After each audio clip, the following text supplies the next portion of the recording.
and gents, to another BTNeanderthal video. Today is pay-to-play episode 4, the Holy Freeze Paladin. Sponsored by Bulldog Loves Fornot Chessie. I believe that's how you said the name. Yes, that is quite the long name. Thank you very much for sponsoring this event. And here we tested the early game from like level 1 to 60 up to almost Hellbale. I'll explain that in a second. And we tested the endgame viability through maps, Ubers, declone, etc. And here is the results that we got. So we're starting off with the leveling because that was a good chunk of the day. Took probably 8 hours or so. This is the best character that I've done on the pay-to-play, the leveling portion of it at least.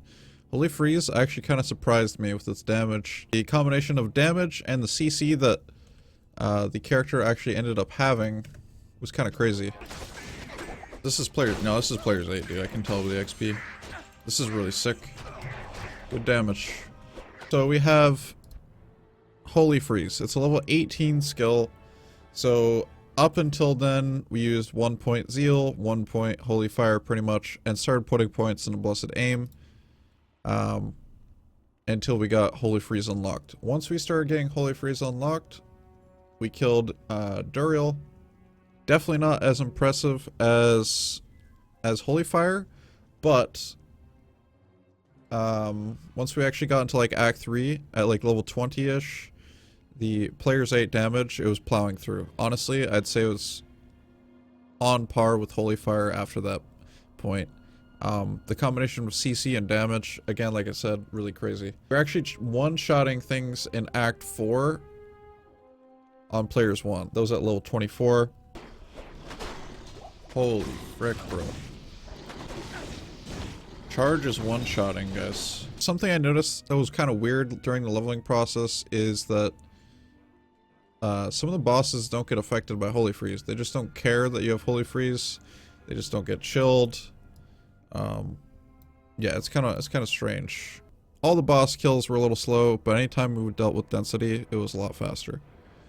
We did get past Nightmare Duriel, which was a struggle, but we actually just kind of cheesed it with just Crushing Blow and Smite.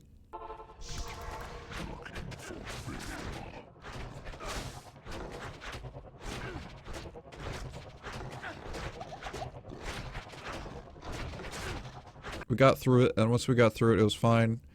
We did big leveling session at Serena in Nightmare Act 3, and got to like 40-ish. And things were like really good. Honestly, the damage in Nightmare on players 8 was pretty solid with Holy Freeze still. So I do 880 damage.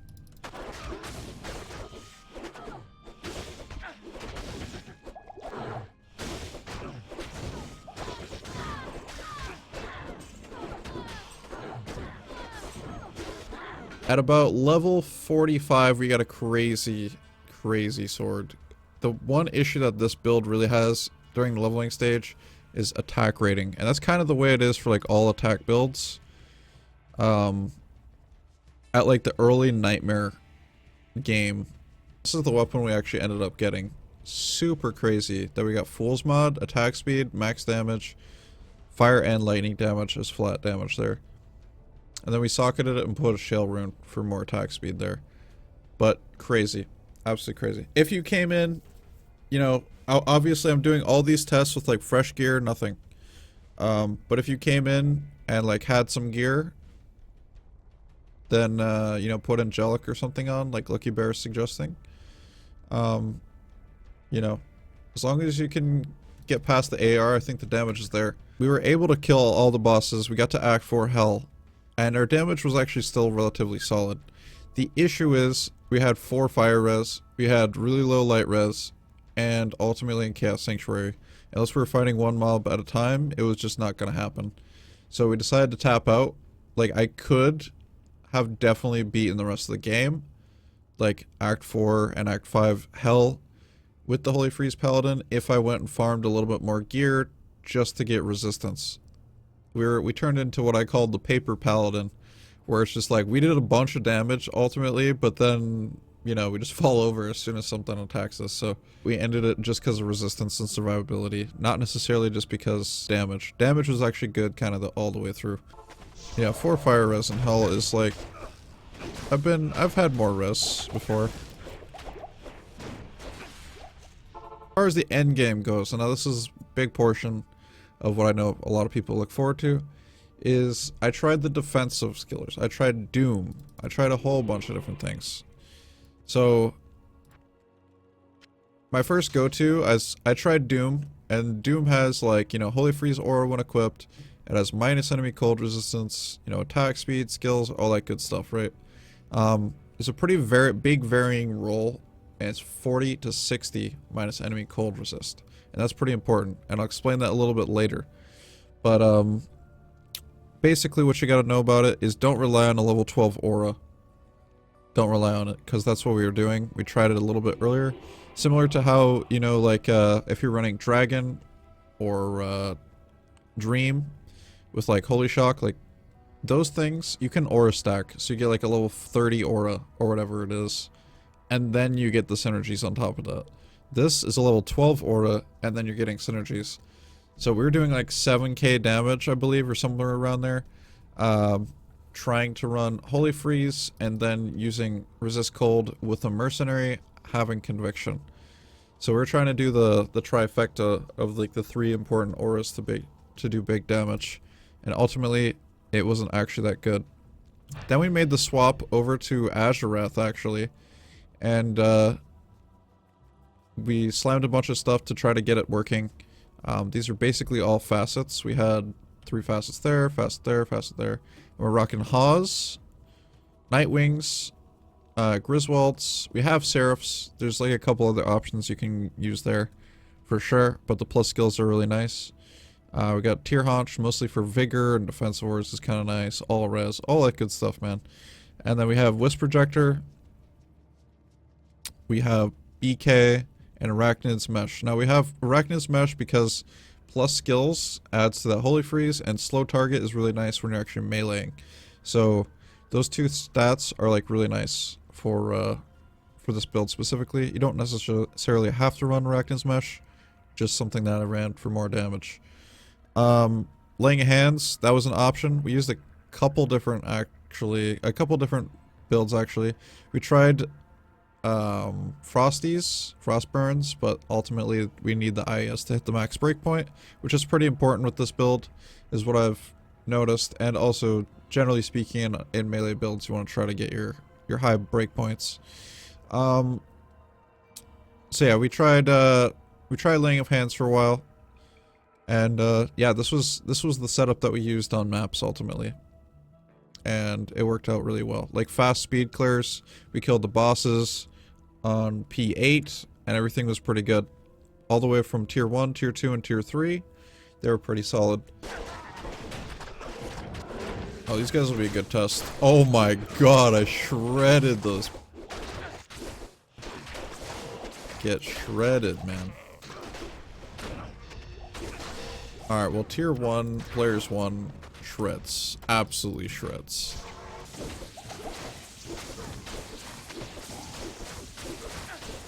Honestly, I'd say Holy Freeze is balanced, man. Look at how slow this dude is.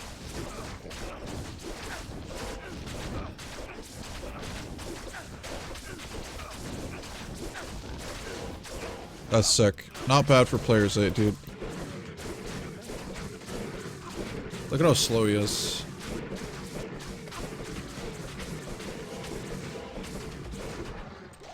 Got him. You know, CTA and Lidless Wall and Swap, nothing out of the ordinary there. And we got a bunch of offensive skillers. Like I was talking about earlier, we're actually running the aura versus the rune word running the aura for us, and that ended up being a lot more damage down the road. Like I said, it was about 7k before, and we're doing about 18k, and when I'm buffed it's about 19k. So it's a little bit more than double the damage if you're running the aura yourself. Yeah, pretty simple build here overall. Again, you just kind of go Holy Freeze with its synergies, And that is resist cold, salvation, and blessed aim. 1 point, 1 point for prereqs. And then we're getting that vigor from the boots. I got 1 point into holy holy shield rather. 1 point into joust. And the rest of the points are actually going into zeal just for the AR bonus, because that can actually be a little bit nice when you're trying to hit a monster. As you can see, it said Diablo there. I actually didn't even know that declone shows up like that for Diablo. Kind of cool. Anyways, these are some other options that I had earlier. I had Ormus robes, and I tried this during maps. Ultimately, it was probably about the same as Griswold's. So, nothing really crazy there. But obviously, Griswold's is going to be easier to get than a 2-socket Ormus with 15 cold. Or maybe not. Maybe you actually have one of these. But like, you know, I'd say Griswold's is just a lot easier to get and cheaper. So, you could run it. You don't have to. You could also run Chains of Honor. I did that against Declone. But before we get on to Declone, let's talk about the Ubers. So we did each of the key Uber bosses, which is like Isual,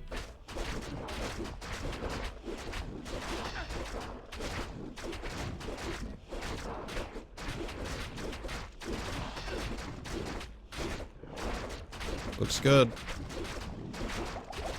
I mean, we got him. We killed him. But, yeah, I would not necessarily recommend straight up Uber, like, organ farming. Lilith.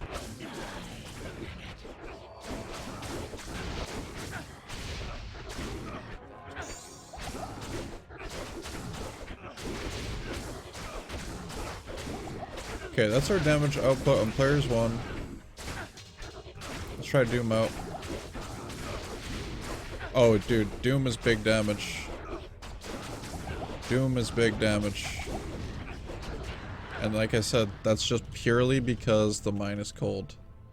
And Duriel. And then Conviction.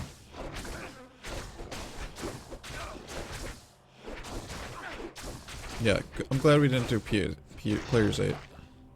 And now I believe I tested Azuel and Duriel with Azurath, and then I did Azurath halfway on Lilith with Doom the other half. Ultimately, what I noticed from making that test was that the minus cold res was actually really important for the build against the bosses. So I took them down pretty much no problem. I would say this is not your best organ farmer build unless you were using Doom. Doom seemed to actually put the build together for organ farming a lot better. It's not that the damage wasn't there, it's just that the res was kind of high. Even with all the facets and the conviction, it was still a little bit high. So running Doom was kind of helpful in that scenario. We also ran these gloves. This was kind of a little bit of what our setup looked like. We had Kelpie Snare on the Merc instead of Conviction for a sec to get that proc of 75% slow, which really helps out. And then we swapped on Conviction after we got a hit off. And then we get kind of like a double bonus there.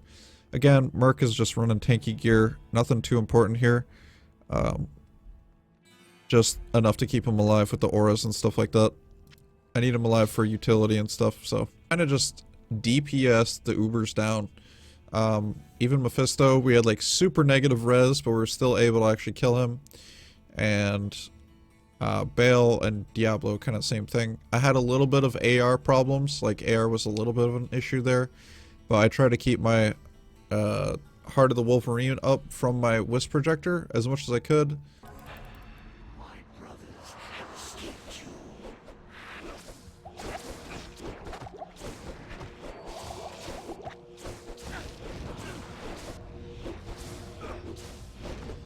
I have like so bad res. My res is so bad. My brothers will not have died in vain.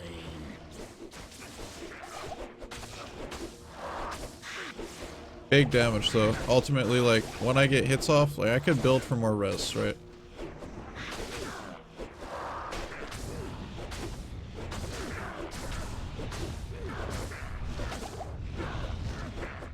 Like, I'm not even maxed out.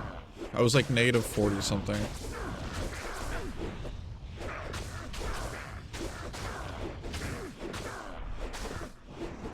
But the Holy Freeze procs are not mattering. They don't do anything.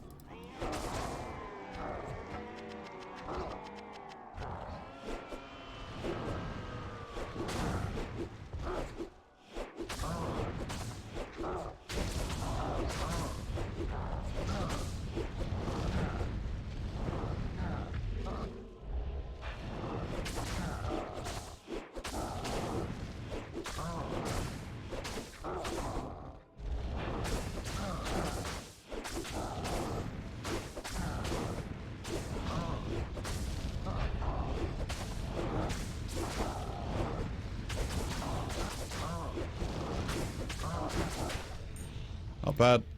Not bad, dude. Paladin Torch. Not bad either. You could definitely use a bit more attack rating maybe when you're fighting the Uber bosses or something like that, but it still is pretty smooth sailing overall. So now let's talk about declone, which is like the final thing that we tested. When you're running declone, this is kind of the setup I was using before. You know, I swapped the rings out. We had Dwarfstar and we have Ravenfrost. Ultimately, I was actually able to tank the lights, the lights, or the whatever you call it, the dragon breath, the Diablo breath, the laser hose, whatever you want to call it. I was able to tank it, so I didn't really need Wisp Projector there. I noticed a bigger problem with all the fire damage there, so the Fire Absorb kind of came in nice with the extra fire resist from Lava Gout, and Ravenfrost coming in with that 20% absorb. So this was kind of the setup I used here. And then ultimately I didn't even have a Merc because, you know, Merc just gets one shot in the declone, so nothing big there. But yeah, overall I'd say that this character is actually pretty hardcore viable. I would personally practice, if you were gonna do this character with Ubers and stuff, I might practice a little bit more with the character, get a feel for it before you go and be like, okay, BT said it's hardcore viable, let's just go YOLO. You know, get some practice first.